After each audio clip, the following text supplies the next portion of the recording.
Briterion Bollection is back, bitches. What a way to start this episode.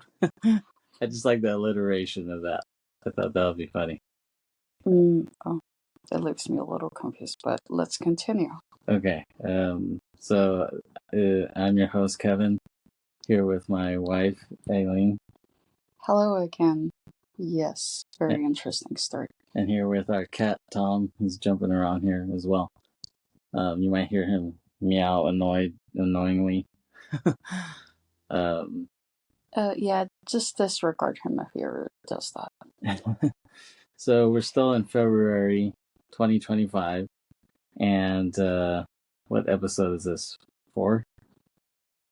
Yeah. Yes, it is episode 4. Episode 4. So we wanted to... yeah. No, it's episode 5.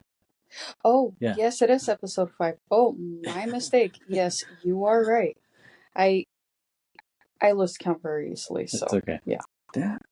So my cat Tom, our cat Tom, is sitting on my laptop now. He's stepping on all my notes.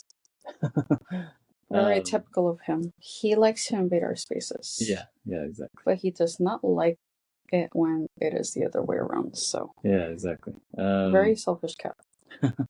So, like I said, we're still in February 2025. Still Black History Month, so we wanted to stick to that theme. So, the movie we decided to do... Oh, before we get to that, actually, let me tell you, and there is one correction that I wanted to make. On episode 4 for Rush Hour 2, where he had George as a host, or actually as a guest, should I say, they, one of them mistakenly said, started talking about Mulan because Chris Tucker mentions Mushu. And we all know that Mushu, the dragon, is in Mulan. So they mistakenly said that it came out in 99. And no, it did not. It came out in 98 because I remember when I went to watch it in Tijuana at one of the theaters there. And I remember because it was in Spanish. And so I know it was summer 98 because it was right before I started 6th grade. So, and actually, since Mushu is voiced by Eddie Murphy, this whole mention is very fitting because the movie that we are about to talk about is Coming to America. Yay. From 1988. That's the right year, right? It should be the right year. 1988. Okay, we got that right. I don't know if we should call it Bumming to America in honor of Briterion. No, we shouldn't. Okay, so Coming to America. I love this movie. I've loved this since I was a kid. I didn't see it in the theaters, obviously. I would have been 4 years old. So, or maybe even 3 years old when it came out. I would have been 1. Yeah. Oh, no way. I would have watched it. Yeah, so I didn't see it in theaters, but I remember seeing it just growing up. I don't know if one of my uncles had it on VHS. Maybe not. But I remember seeing it on TV a lot. It would be on like USA Network a lot. USA Network is the shit. It's underrated. They showed a lot of good movies back in the day. I don't know about now because I don't have cable, but they showed really good movies back in the day. That was part of my film education, honestly, is the USA Network, Up All Night, Gilbert Gottfried, okay, and Rhonda Shear. It is Gilbert Gottfried. Yeah, I guess I was thinking about Godfrey the comedian. 2 way different people, whatever. Yeah, but anyway, the USA Up All Night, they showed some dope movies, including another John Landis film, American Werewolf in London. That's where I saw that for the first time when I was a kid. But yeah, I would see. I saw Coming to America a lot on there, maybe a lot on TBS too. Wherever they played comedies, and I would see it, and every time it came out, I'd be like, yes, like I fucking love this movie, Coming to America. And I just, when I saw it as a kid, it was like, oh, obviously I know who Eddie Murphy is, but then I was like, oh, I know who Arsenio is too, and it's weird that he acts in this because I haven't seen him act in anything else really, Yeah. So that was cool. Um, and yeah, like, and you hadn't seen it, right? No, I had not until you showed it to me. Maybe about, I would say, maybe about maybe 14, almost 15 years ago. Yeah, I think it was on Netflix.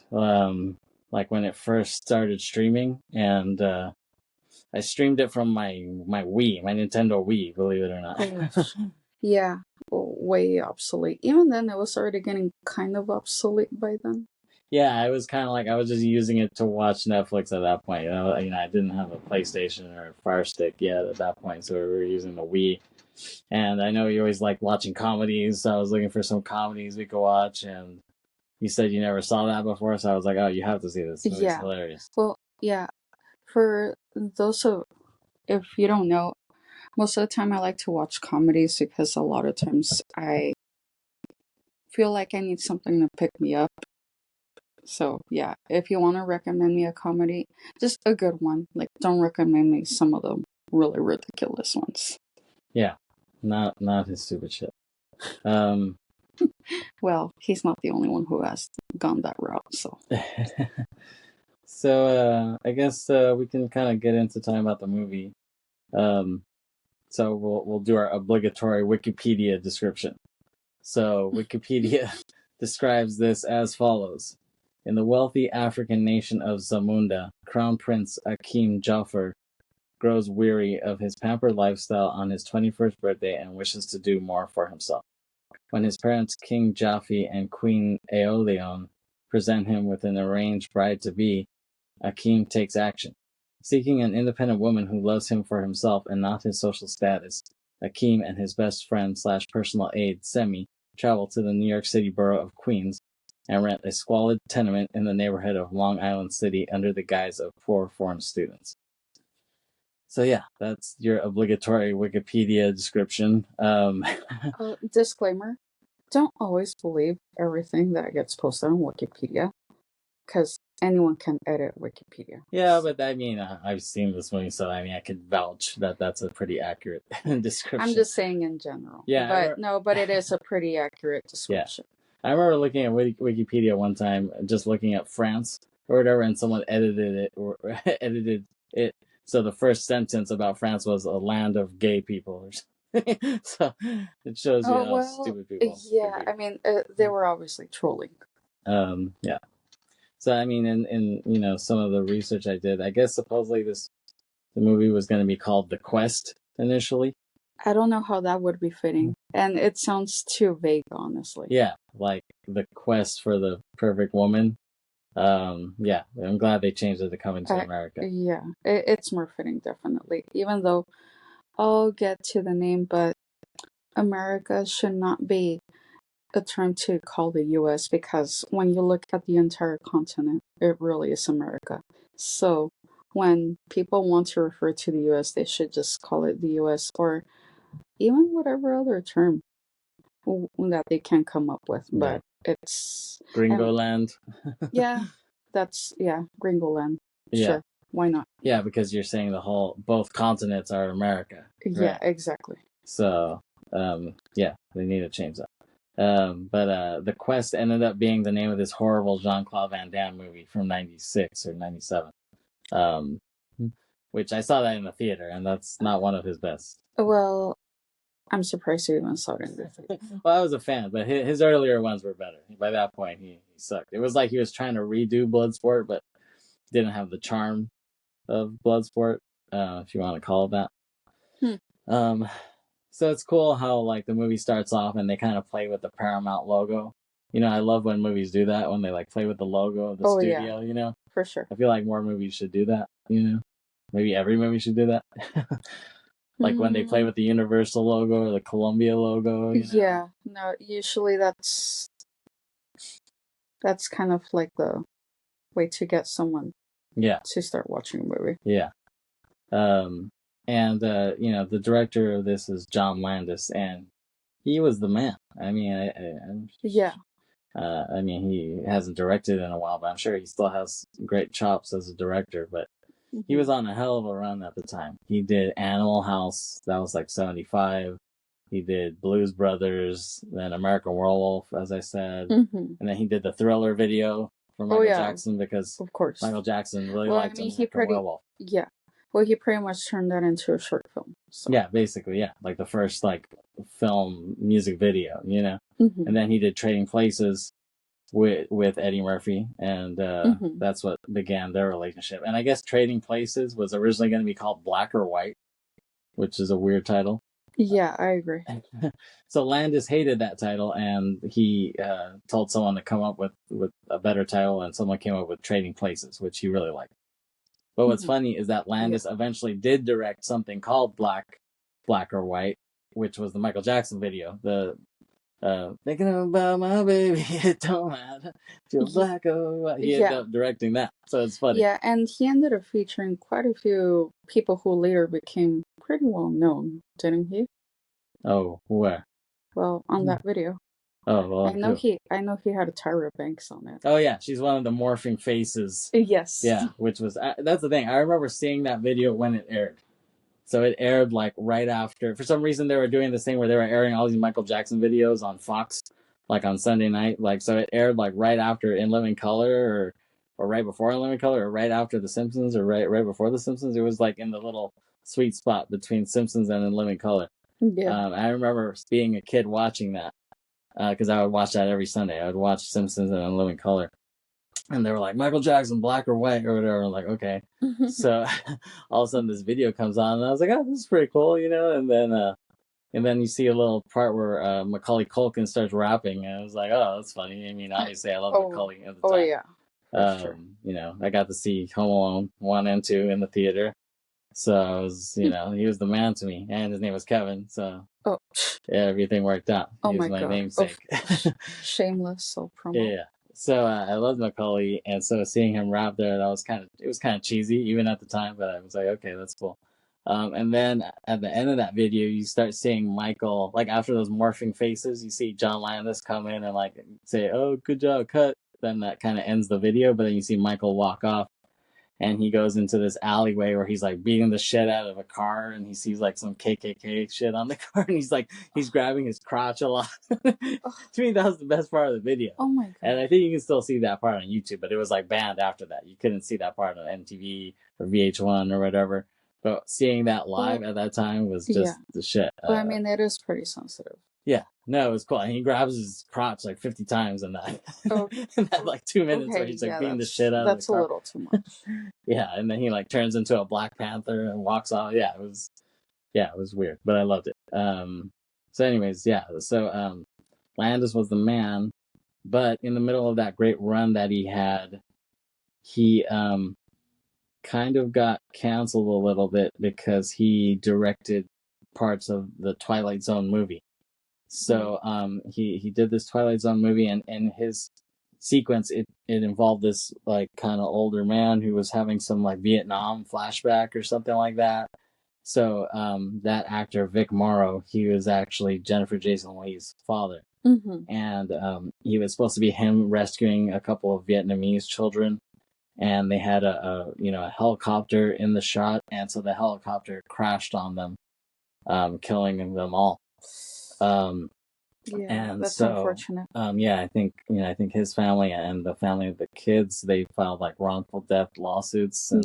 And I know that. Yeah, I know they did. So he had to deal with all that. And so even though he, put out Thriller, and he got acquitted for that trial, he was kind of canceled a little bit after that.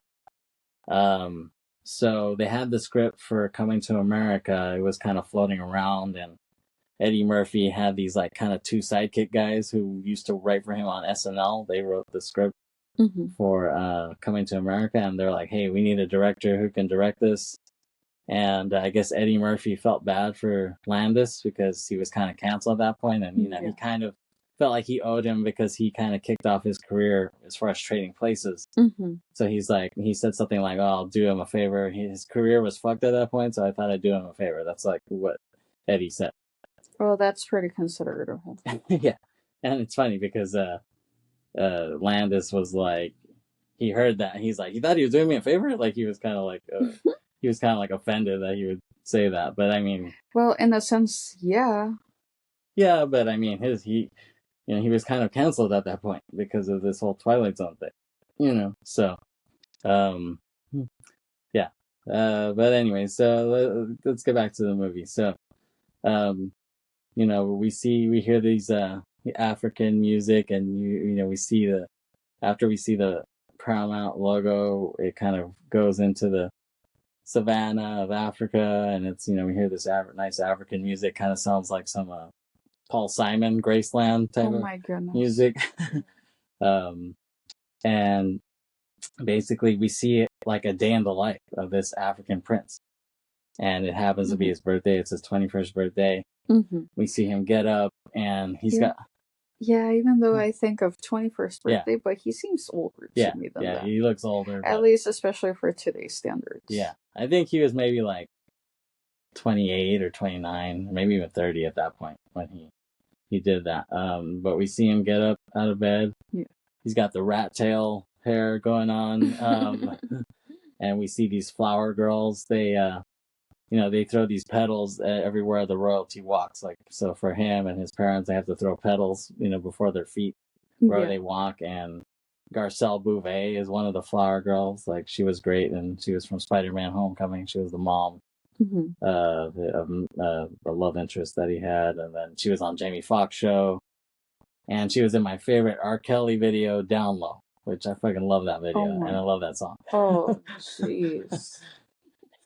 we keep mentioning people who are canceled, but it just, like, everyone's canceled at this point, so you can't throw a rock without hitting someone who's canceled. Yeah, but usually it's for a reason. So, not to be a snowflake.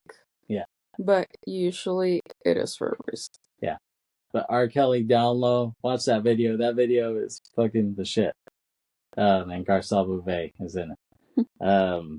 So we see him, he gets bathed by naked ladies, they brush his teeth for him, and it's funny, like, they do everything for him. Yeah, well, they're topless, but it's still a little too much to see.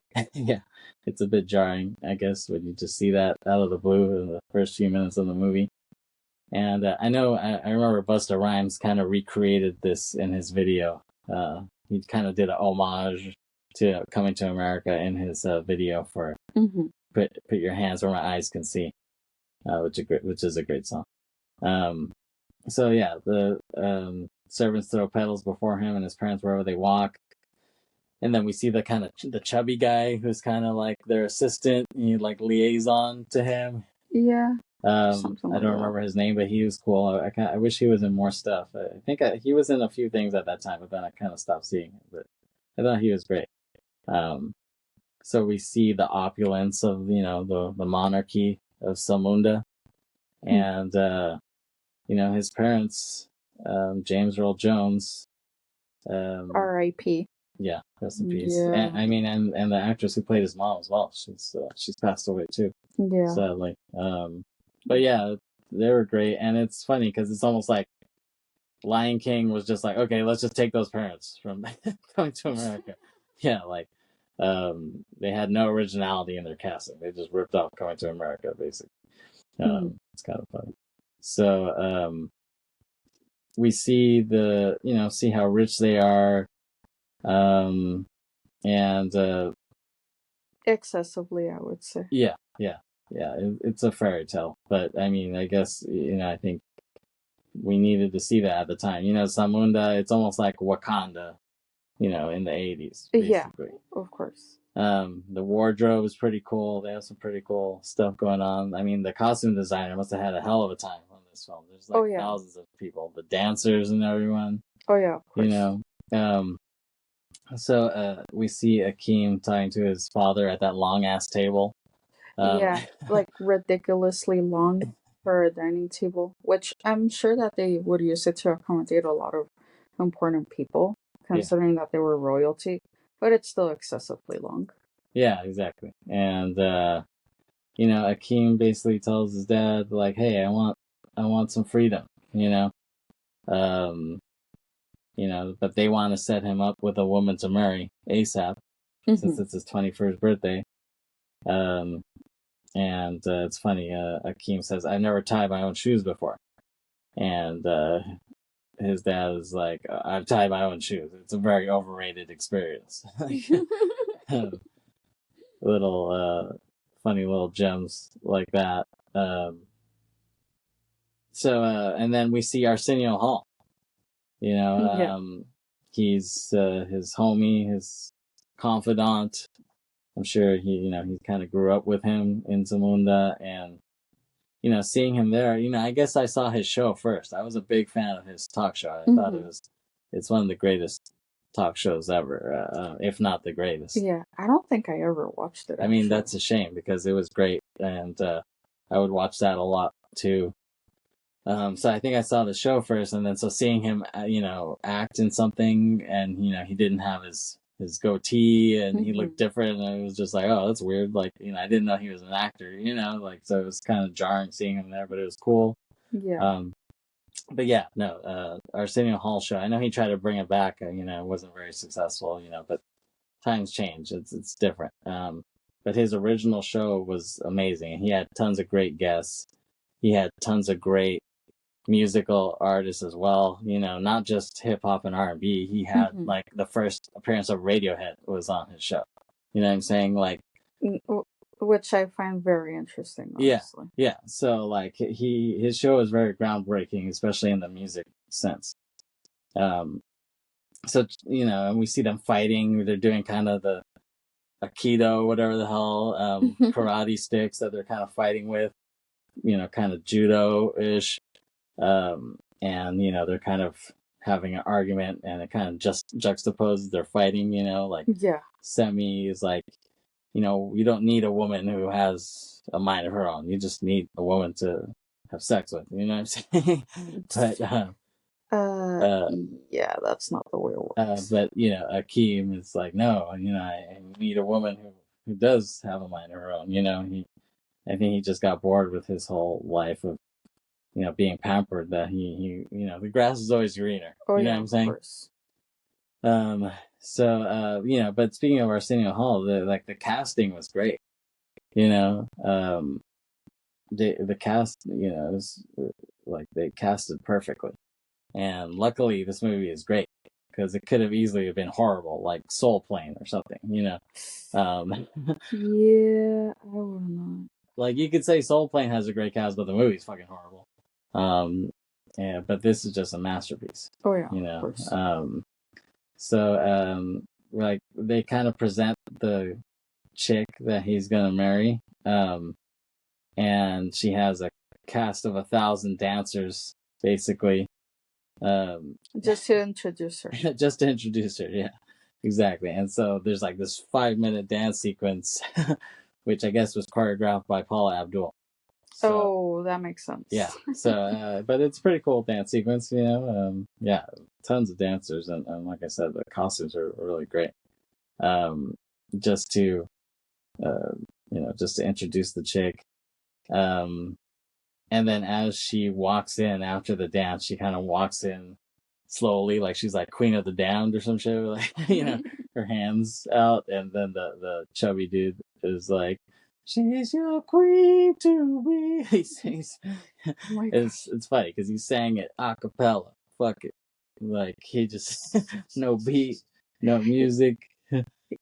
He just killed it. Yeah, it was just a really over the top event. Yeah. So then Akeem talks to her one-on-one, and he sees that she likes everything he likes. Yeah, but she's just really trying to please him, not because she really likes everything that he likes. Like, you could see that she really has no mind of her own. Like, she's just being taught. She was just taught to be submissive. Yeah, basically. Yeah, exactly. And it's a turnoff for him. He was hoping that she would be her own person, but she's just doing everything for him.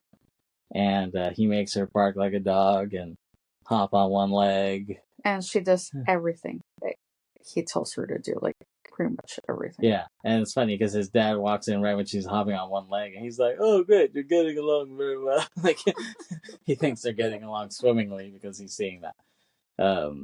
So then he pleads with his dad, he's like, oh, please, let me take a trip to America for 40 days.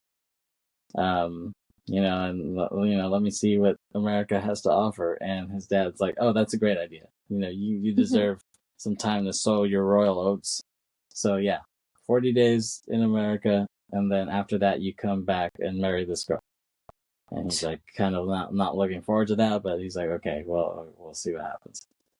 So him and Sammy are looking at the globe, the spinny globe, which I wish we had one of those. Like, I mean, we could probably find one easily, but I remember we had one when I was a kid, and I would always like spinning it around and like stopping it, looking at places on the map. It was always fun. I don't think I ever had a personal globe. If I ever used one, it was usually at school. Oh yeah, I mean, yeah, we had some at school, but I remember we had one at the house, like. And I remember spinning it, and then you stop it slowly, and then you can point out random places so it was cool. Like, it's cool seeing him, how he had that. I mean, those were kind of common, I think, back in the day, not so much now, because... Yeah, but I still didn't have one, for whatever Sorry, reason. we had one for whatever reason. I think it was probably like $20 at Fedco or some shit. Yeah, I miss that place. Yeah. So, Sammy asked him, like, hey, so, like, if you go to America, it's so big, where are you going to go? You know what I'm saying? And he was like, well, he's like, well, you go to LA or New York? Those are the two biggest cities. So he's like, okay, well, let's flip a coin. So he flips a coin, Two-Face style. He's like, heads, New York, tails, LA. And then we see it lands on his face. Oh, on his face, yeah. Because he's on their money. He's like, okay, I guess New York. And then they're like, okay, so where in New York, And so they pull up New York on the globe, and they're like, well, you're going to be king, so you want a queen, so let's go to Queens then. You know what I'm saying? So I thought that was... very fitting. I thought that was brilliant. How they did that. It was genius. So then they take off and fly out to Queens, New York. And, he doesn't want to appear to be royalty. He wants to seem like a common man, but then we see he has shitloads of bags and jewelry, like coming into the airport, all his checked bags and jewelry. Yeah, then why would you bring it with you if you don't want people to find that out? I guess he didn't think of that at the moment, but it's kind of funny. And then what's funny, they're like, oh, we need a taxi. And so they're like, he stops in front of he goes into the middle of the road and stops the taxi. He's like, taxi. And then the guy's like, what the fuck? And then he's honking. And so the guy who picks him up, his name is Jake Steinfeld or something. Jake Steinfeld or something like that. I remember him because it was weird too, because that's what was weird is when I saw this movie, it was like everyone was a celebrity, even like the C-list, D-list celebrities. Even that guy was a celebrity at the time, the taxi driver. Because when I would see him, he was on this thing called Body by Jake. So he did a thing on ESPN where he was doing like a workout show. That guy, that taxi driver guy. I think I know. Wasn't that really big, like in the 80s, early 90s? Yes, yeah, exactly. Yeah. So that guy would do that. A lot of people were doing those workouts. Exactly. So his thing was called Body by Jake or whatever. So when I saw this, I was like, what the fuck is the Body by Jake guy doing? And it's like, what the hell? Like, it was like astonishing how every little fucking person in the movie was like at least a minor celebrity. And it's funny because he keeps hearing fuck, and the guy keeps saying fuck you and fuck that, and then he's like, what does fuck mean? Just kind of, and then it just cuts. It's pretty fun. So they get to Queens and they see all kinds of crazy homeless people. Almost reminds me of when I almost got stabbed in the chest by some crackhead in the Bronx, waiting for the subway. You're stretching it out a bit, but he was harassing you. Yeah, let me tell you. I could have easily been stabbed in the chest. And it wasn't in the Bronx. It was in Harlem. Okay. Correction. See, it was uptown. Okay. For all you listeners, I have to correct a lot of things. Well, that's what's funny about it. That's part of the entertainment value of it. But it was uptown. Sure. Harlem and uptown. Harlem and Bronx are considered uptown. Even though I think the Bronx is considered a different borough, so. Oh yeah, it is. But yeah, they're considered like in the north side of New York. So then they get to the barbershop there, which is a kind of classic scene, and then the old men there having a boxing discussion, seeing who's the best, Joe Louis, Muhammad Ali, and the guy doesn't want to call him Muhammad Ali, he wants to call him Cassius Clay. Yeah, I remember that. And then the Jewish guys also played by Eddie Murphy. So a lot of those characters are played by Eddie Murphy. Oh, or Arsenio Hall. As he's usually known to do in a few of his other movies. Yeah, so, and I guess he did that because he really admired how Peter Sellers would do that. Like in Doctor Strangelove, he plays like 3 different characters. So that's, I guess, what made Eddie want to do it. I think a lot of people thought it was just him being egotistical, like he wants to play all these damn parts or whatever, but it was really because, he admired like Peter Sellers, how he did that.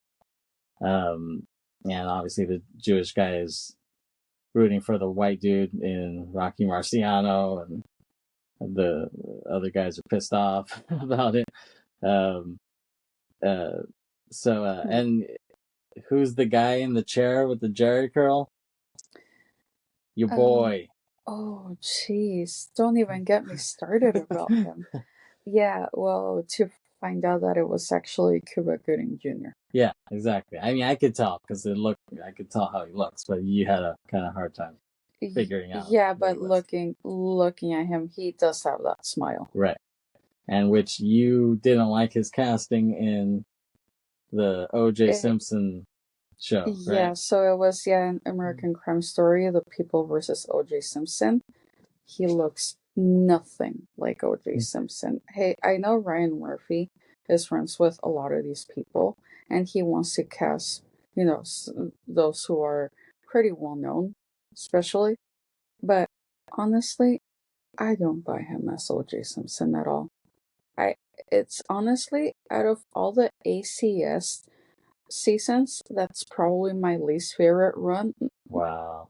And mainly for that reason, honestly. I can't watch someone who doesn't even look remotely close to the person they're portraying. Yeah, that's something that you're hung up on. The guy has to look exactly like him. Not exactly, but at least somewhat resemble him. And I don't think he resembles him at all, even in the least bit. Right.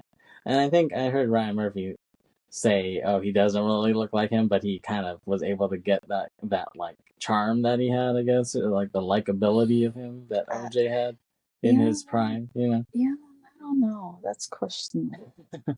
Well, anyways, like I said, even the smallest parts in this are somewhat famous. You know what I'm saying?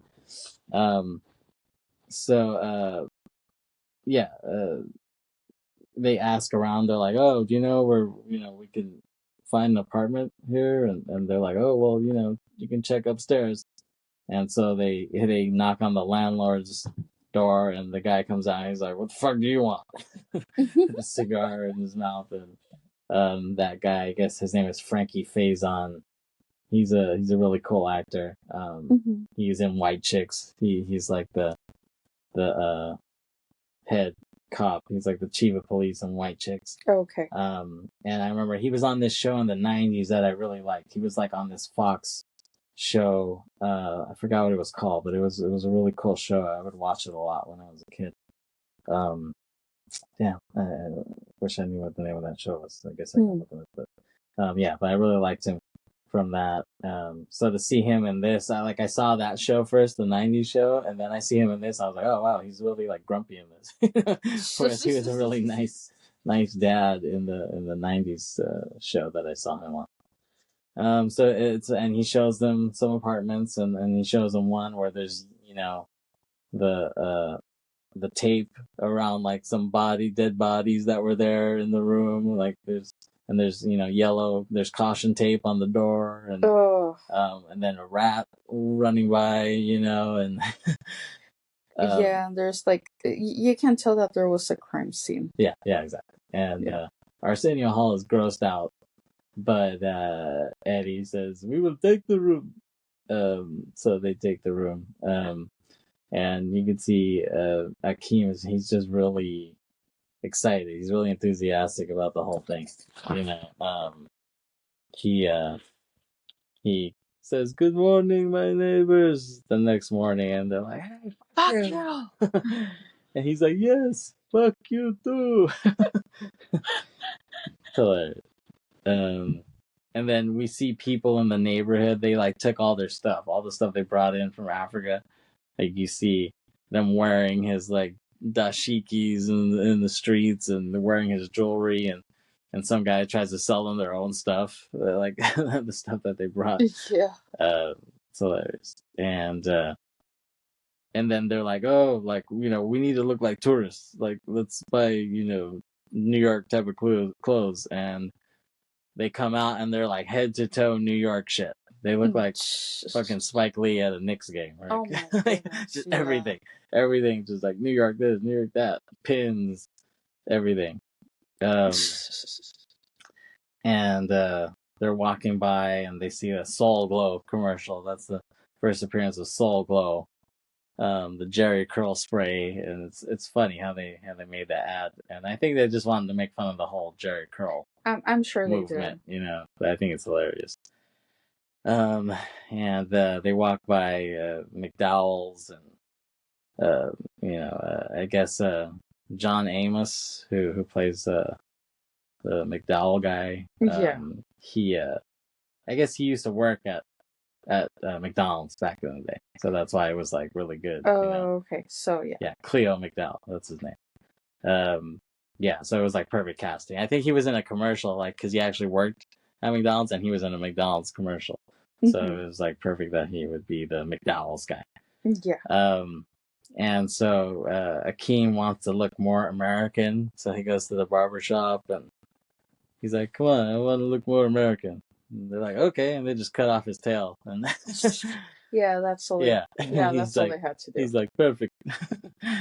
To which Sammy was very disappointed. Yeah. He was sad about that. So then they go to the club and they have all these like speed dates, and they see all these weird ass chicks. Some chicks rapping. There's a few twins in the mix. Yeah, the twins are very weird. Yeah, both sets of twins. And then there's some chick. She's like, "I'm into the group thing," and Arsenio smiles widely when she says that. And their reactions are hilarious. But it's funny that they kind of prophesize speed dating, basically, because I don't think that was a thing at the time, but it became a thing later on. Yeah, speed dating. But that's essentially what they do at that club. And I love like their blazers and shirts in this. Like their fashion sense is really cool. Like these are the type of clothes I would wear to work. Like this, and the clothes that like Seinfeld would wear on Seinfeld when he was doing like the stand up stuff. Like those are like kind of what I try to go for fashion wise when I'm at work. Vintage ties, you know. That's my stilo. Yeah, that I can see you live like that a lot in the morning.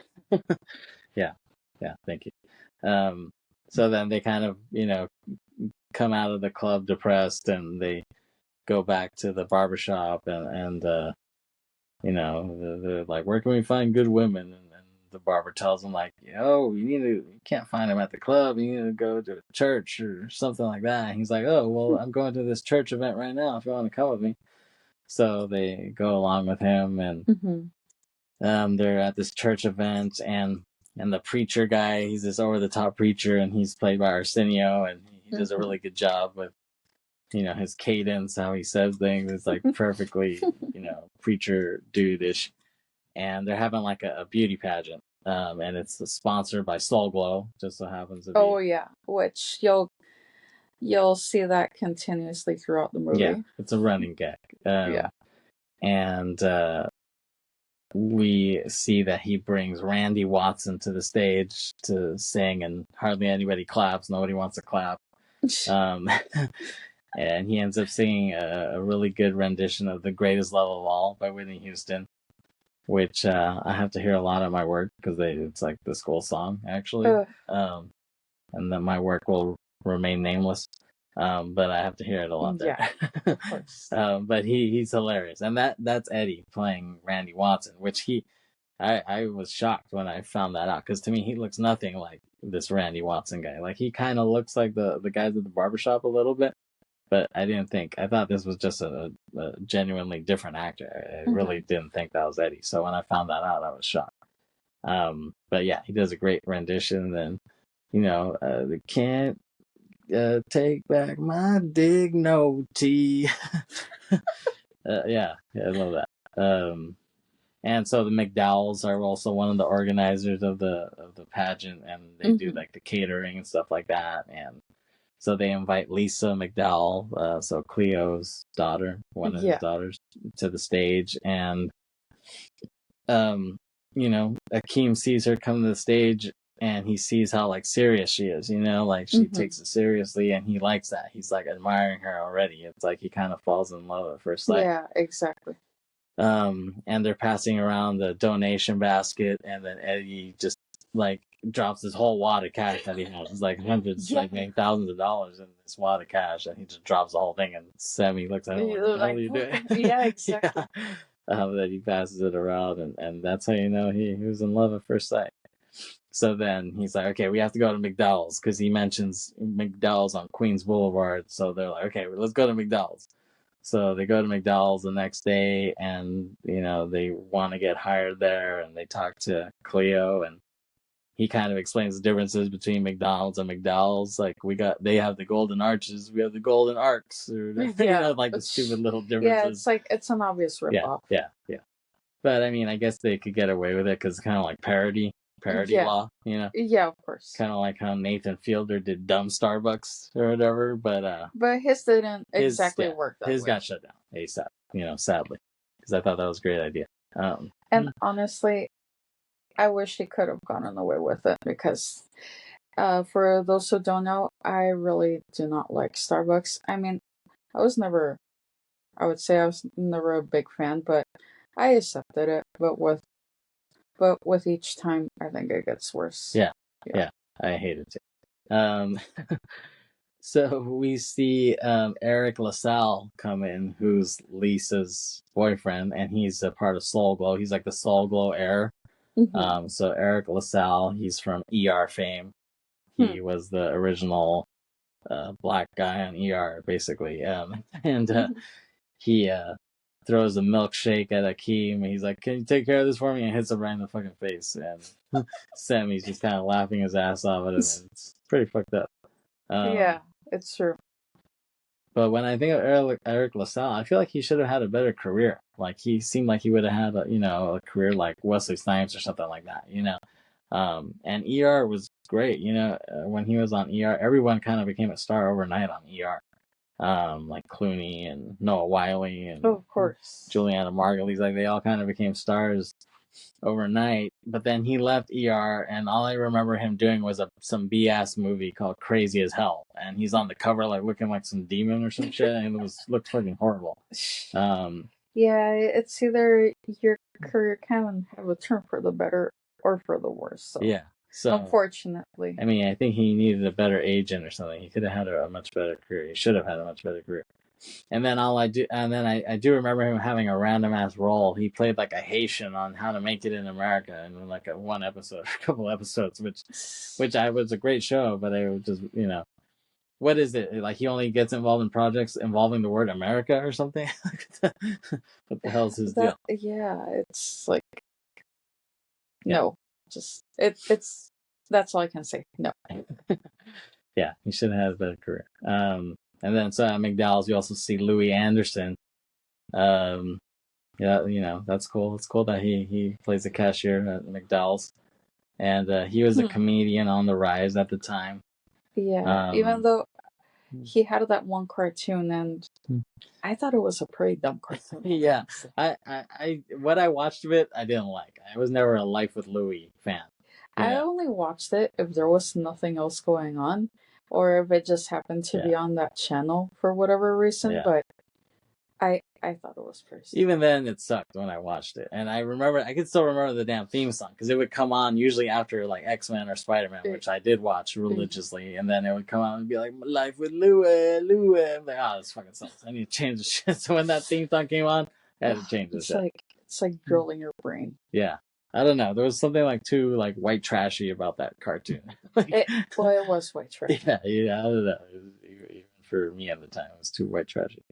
Um, but what's cool is on Netflix they have that show like the movies that made us, because they also did like the toys that made us, the whatever that made us, the food that made us, whatever the hell. So the movies that made us, if you haven't seen that, that's a really great series. And they did a really good episode on Coming to America, and they explain a lot of the backstory and the controversy and stuff like that. And so something I learned while watching that is Louis Anderson did a really good move. He saw he was at a restaurant and he saw Eddie come in with like an entourage, like a small entourage. Mm-hmm. And so he's like, "Oh, that's Eddie Murphy." And he's like, "Okay." He's like, he told the waiter there, he said, "Oh, like, I'm gonna pick up Eddie's tab, like him and his boys." He's like, "But don't tell him I paid it until I'm gone. Like, only when I leave, after I leave, then you can tell him I paid it." So yeah, I guess the waiter, told Eddie, "Oh, your thing is paid for." And I guess he asked by who, and he's like, "Oh, I don't know yet," or something like that. So then when Louis left, the waiter told Eddie, "Oh, it was actually Louis Anderson, this comedian, this up and coming comedian. He paid your bill." And then a few weeks later, Louis gets a call from Eddie. He's like, "Hey, I want you to be in my next movie." So that's how he ended up getting this part. So it was a gamble that really paid off.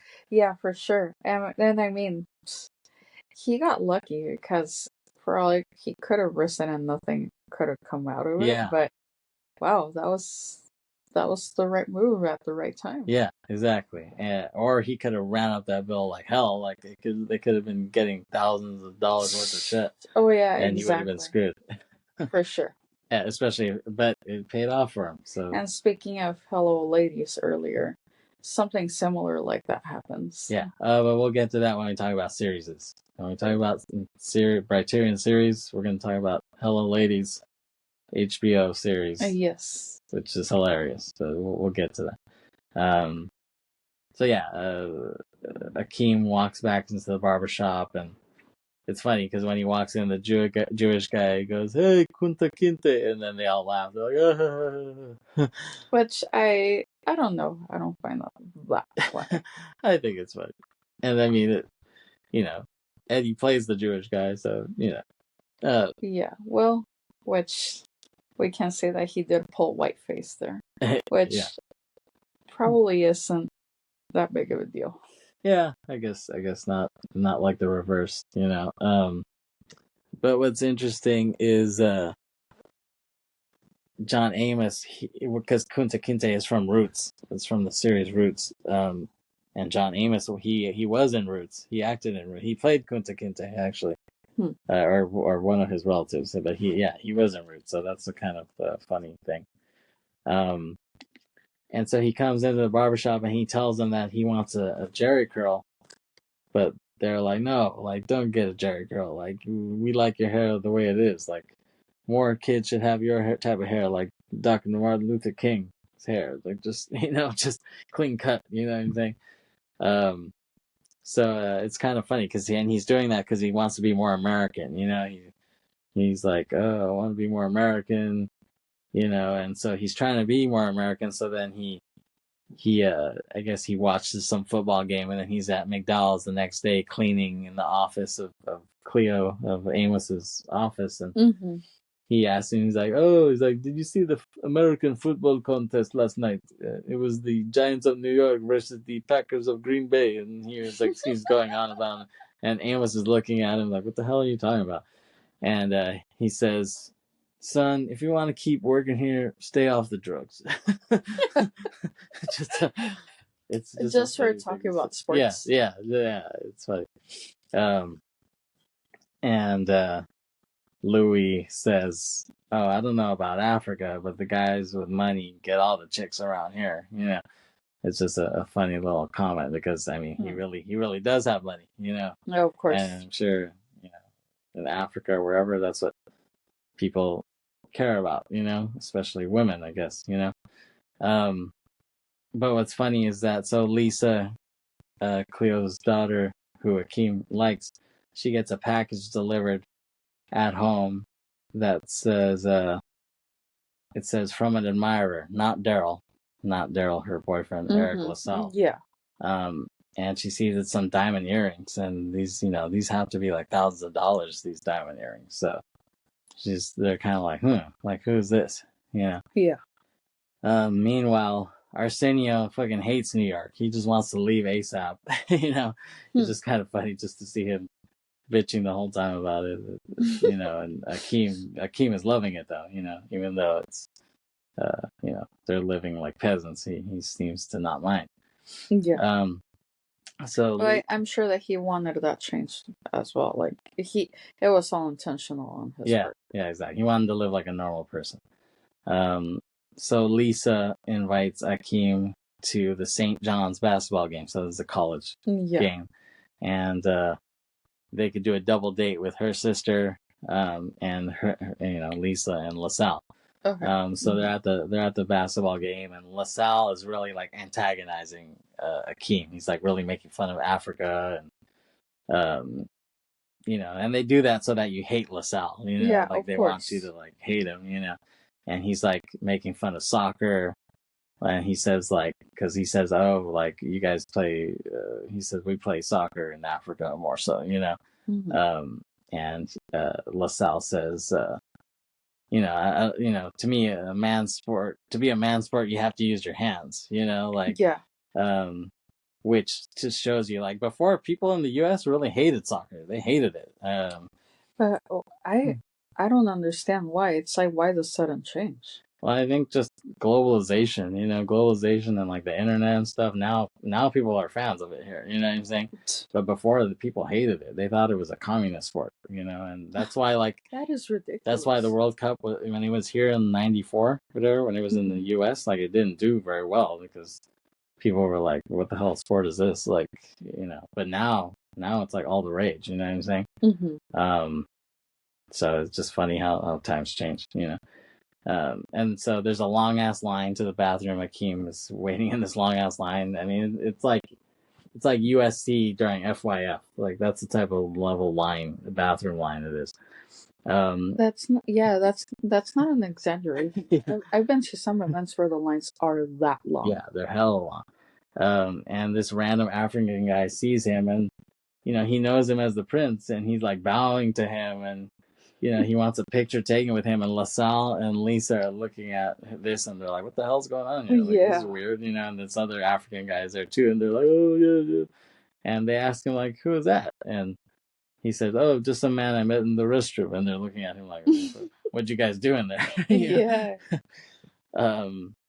So we're back at McDowell's, and all of a sudden we see a certain actor come in trying to rob the place with a shotgun, and that actor is Samuel L. Jackson. Yep. So like I said, even in the littlest parts in this, it has people who went on to be pretty well known. Yeah.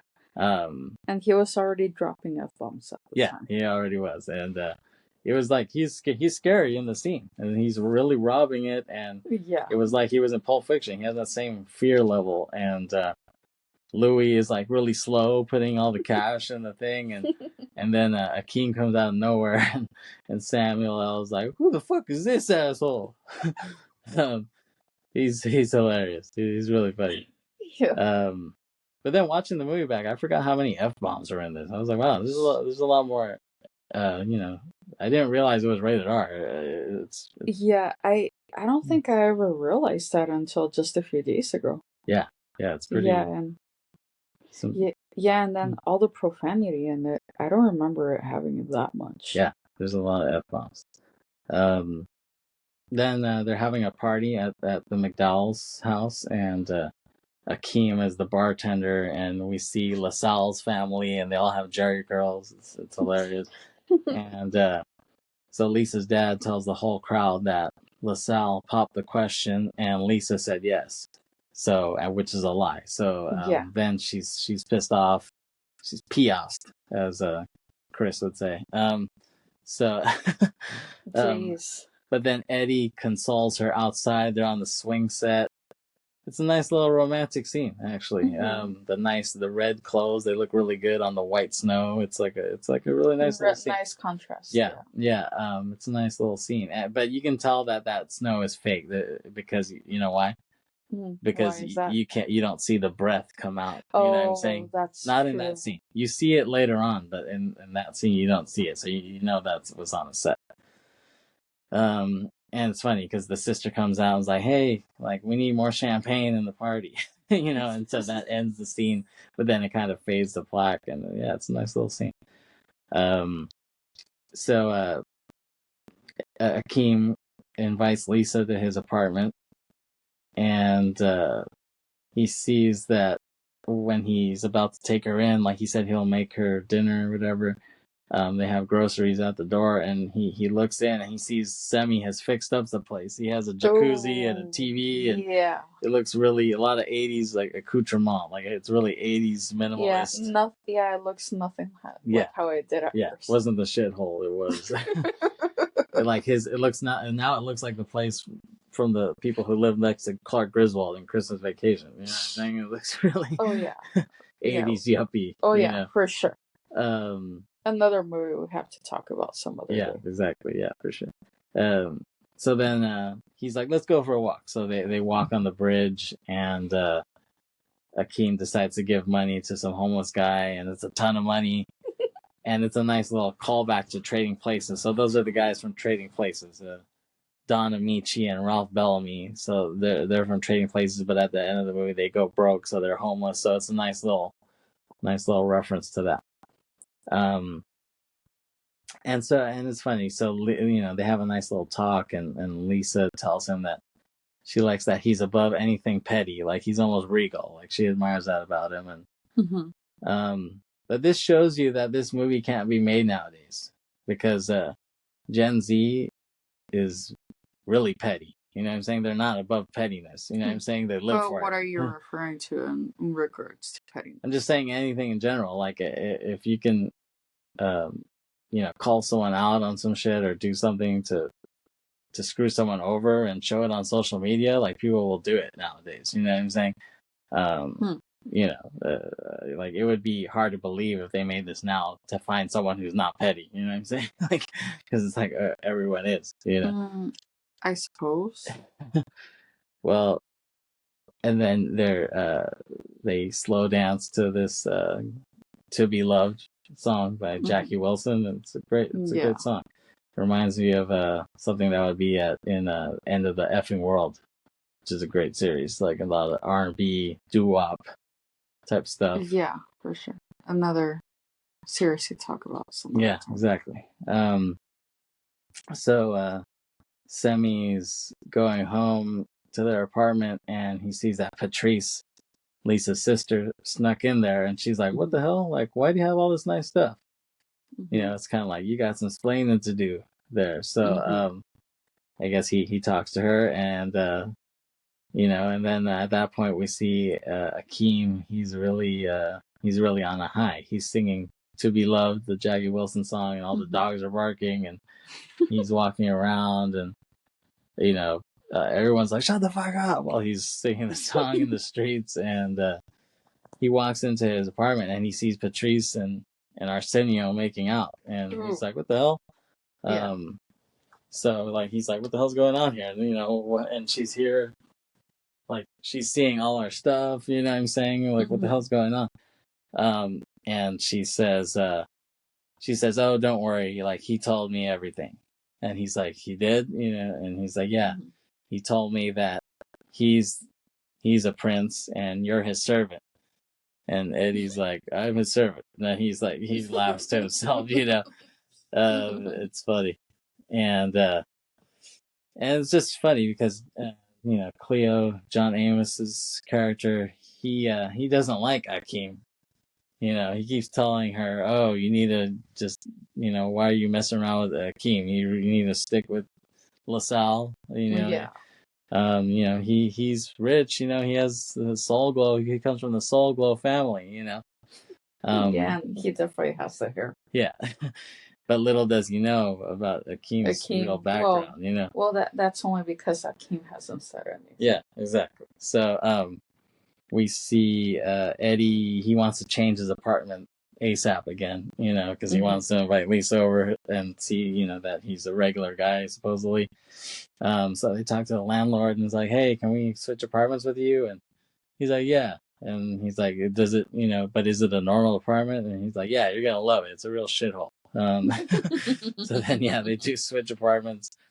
Um, and you know, Eddie's Akeem's family gets word that, you know, what's going on over there. They're kind of taking too long in New York, so we see them.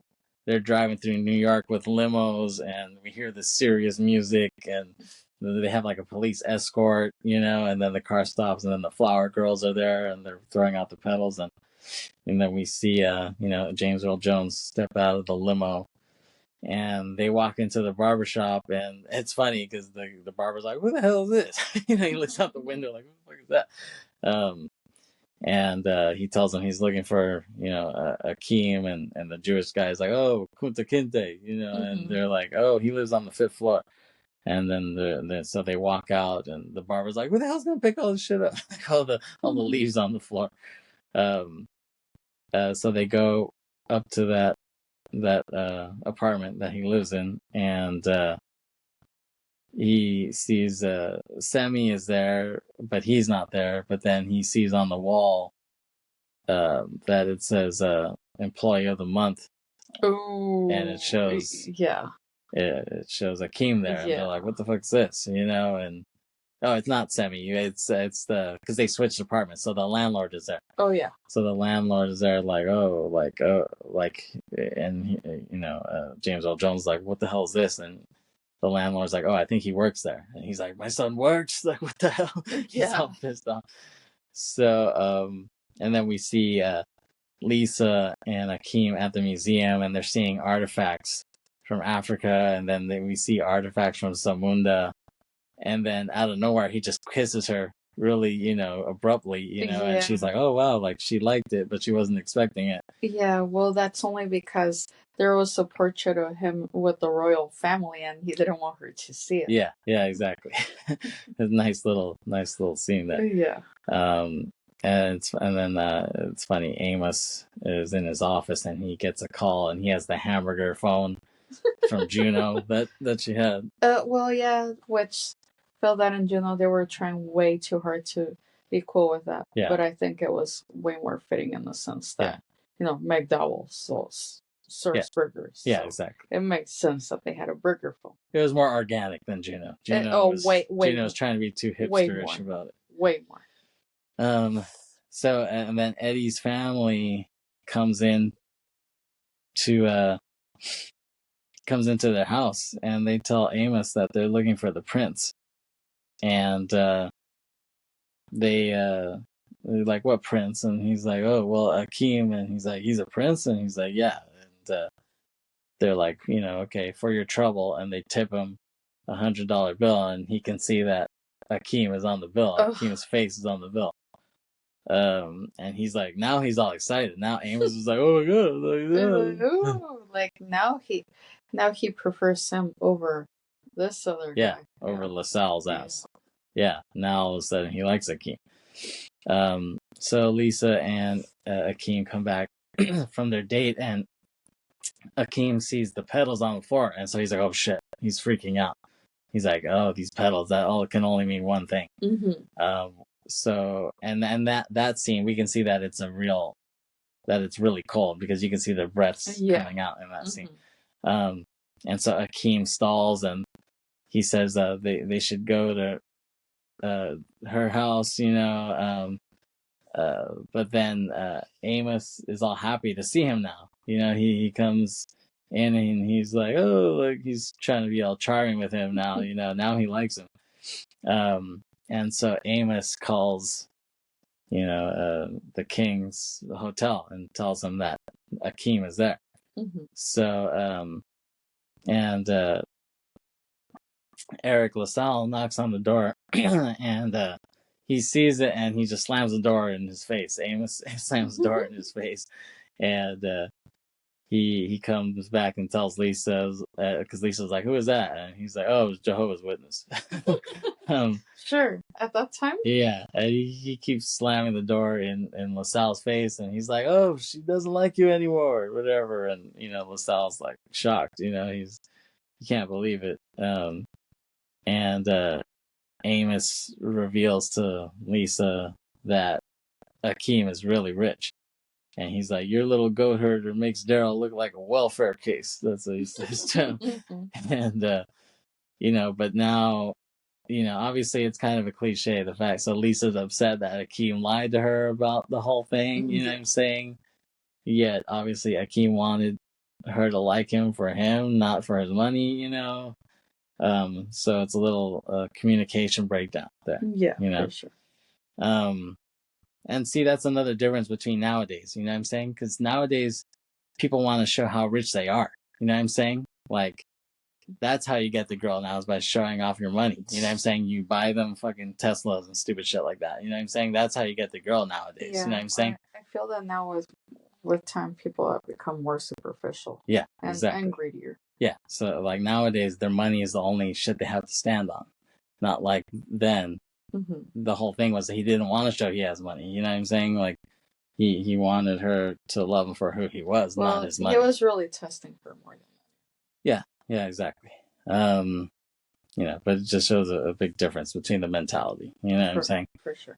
And it's funny how Amos is like, "Oh, I don't know whether to bow or whether to shake your hand." He's like, "I feel like breakdancing." Just breakdancing was popular at the time, and he tells the queen, he was like, "Try the lazy boy," like that's very 80s. Oh the yeah, lazy of boy. Course. Which I don't. Do people even buy those nowadays? I feel like they were going bankrupt. Probably not. I mean, they probably aren't around anymore. It was a big thing in the 80s and early 90s, though. People were all about the lazy boy. And so we see Lisa in her bedroom, and she's kind of nervous, like, "Oh, what do I do?" And she has a nice little bedroom, actually. They did a good job with the production design. Oh, yeah, absolutely. I like the New Yorker poster there. And so the king, James Earl Jones, tells Lisa that Akeem is about to get married in Africa, actually. He's, supposed to get married to that chick from the beginning with all the dancers and stuff. Yeah, but he's not even interested in her. Yeah. And, but, when Lisa hears that, she's pissed and she's sad. Well, she believes her. Yeah.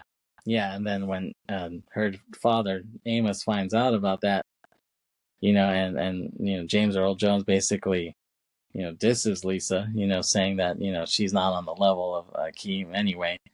And Amos gets pissed off, and you would think that he'd be a slave to the money and just be trying to kiss his ass, but he's like, "Hey, I don't care who the hell you are. I'm going to break my foot in your royal ass." Like, he says that. So he gets pissed off, and he stands up for his daughter. So it's nice to see him do that. And Patrice, the sister, comes in and she sees the argument. She's like, "What's going on here? Like, what the hell's all this arguing?" And we see Eddie and Arsenio come in, and she thought that Arsenio was the prince, and they're like, "No, Akeem is the prince," and she's like, "Why does Lisa always get the good ones?" Yeah. She's all crying about it. It's a nice little twist.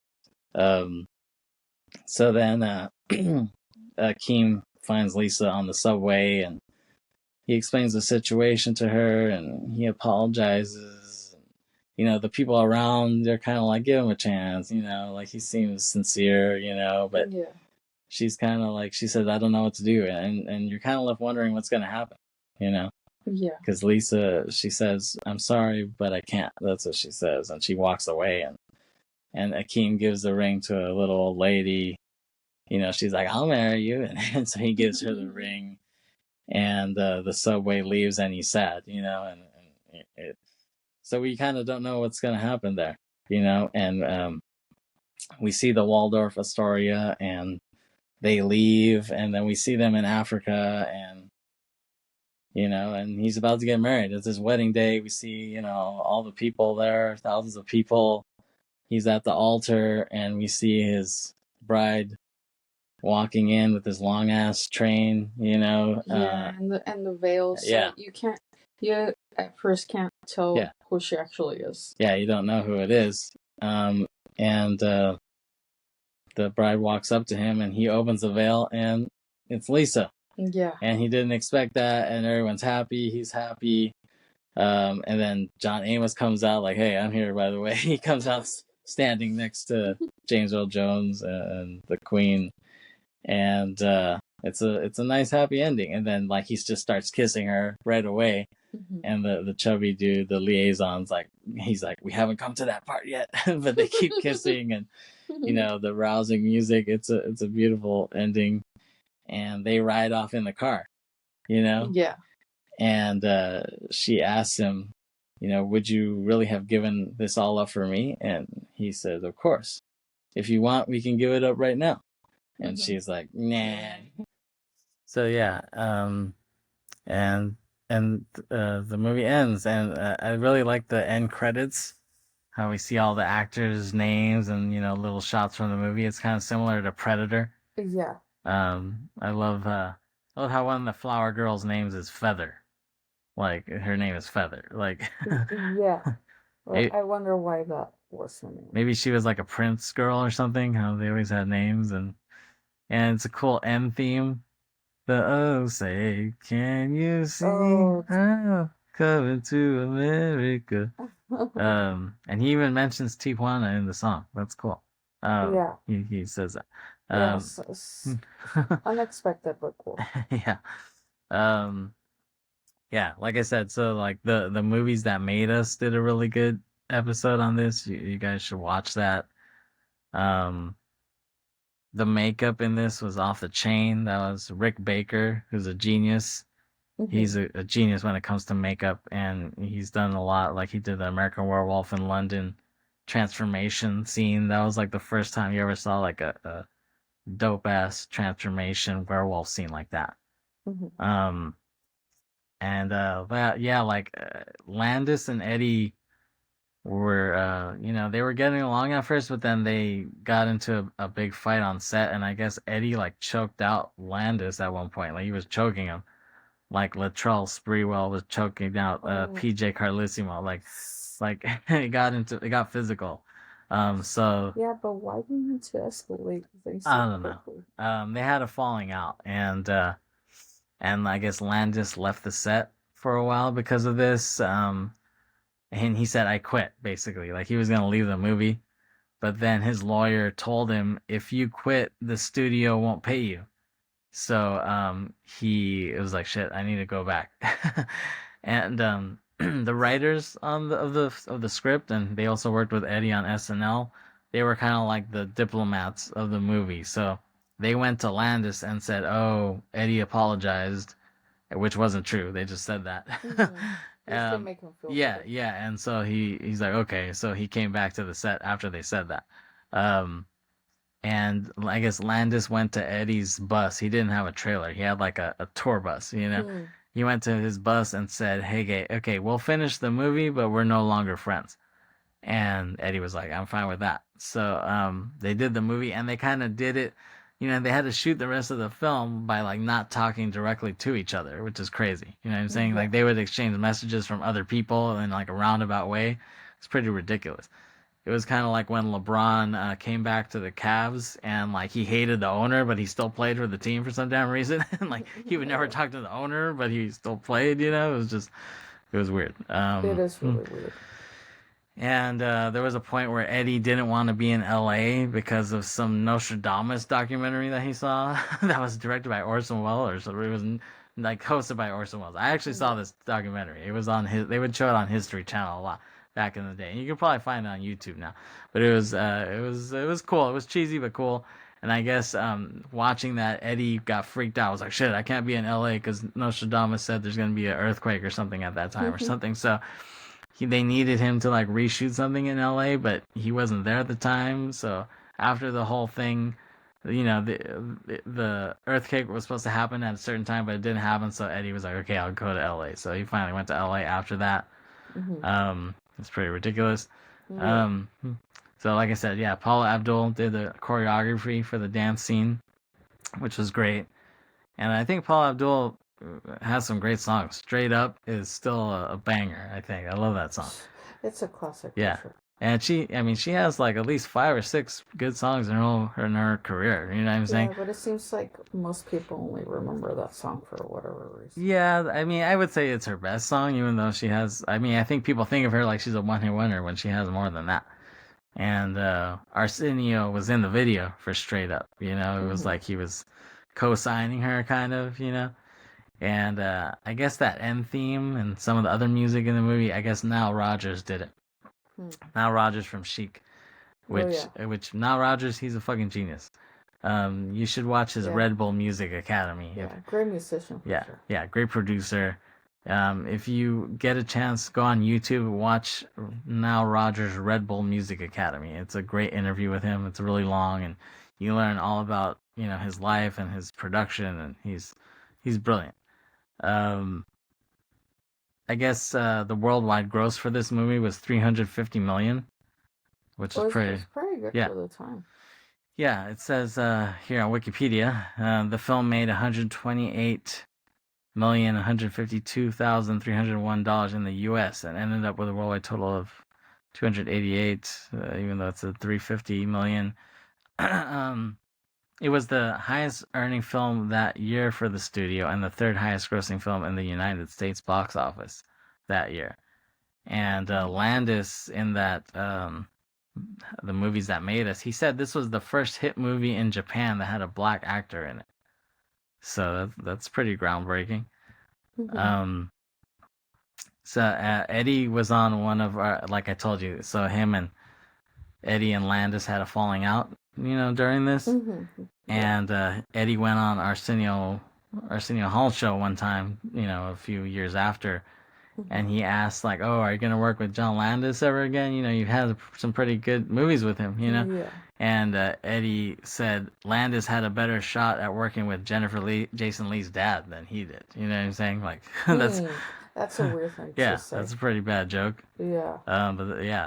But they ended up working together again. Because I guess Eddie called Landis to see if he wanted to direct Beverly Hills Cop 3 because they didn't have anybody else, and Landis said, yeah, sure. So they reunited for that, and Landis says he loves Eddie, supposedly. So it would have been great to see them do more stuff, because I think they have a really good chemistry, as far as director-actor. Yeah. And I guess there was supposed to be a spin-off series of this.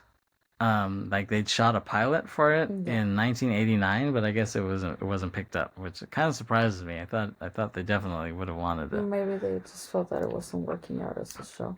I guess not. I haven't seen the sequel yet. I mean, even though DJ Vlad, if you know him, he said it's even better than the original, which I highly doubt. But yeah, I heard mixed reviews of it. Yeah. Yeah, so Yeah. I don't know. I don't know if I ever will see the the sequel. We'll see. Anything else on Coming to America, Aileen? Well, I did want to mention something about how they really show that being a royal family and how rich they are, that they exaggerate on some things.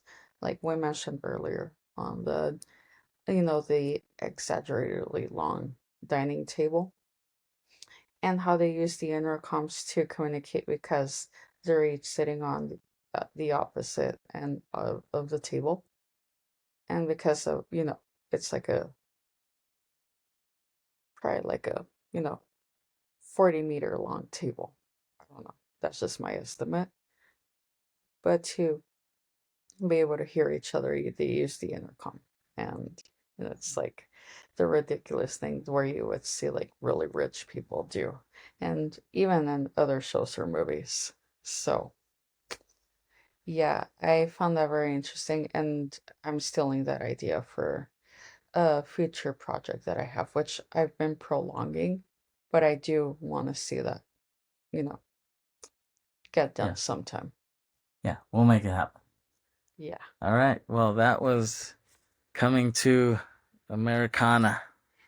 Now, Briterion Bollection. And why the name change? I don't know. I just like to do that. just to be stupid. I can talk. Great. Okay. Well, thanks for joining me, Aileen, on this episode. Yeah, thanks for having me again. Yeah, sure. Thanks for listening. We'll see you next time. All right, see you Bye. next time.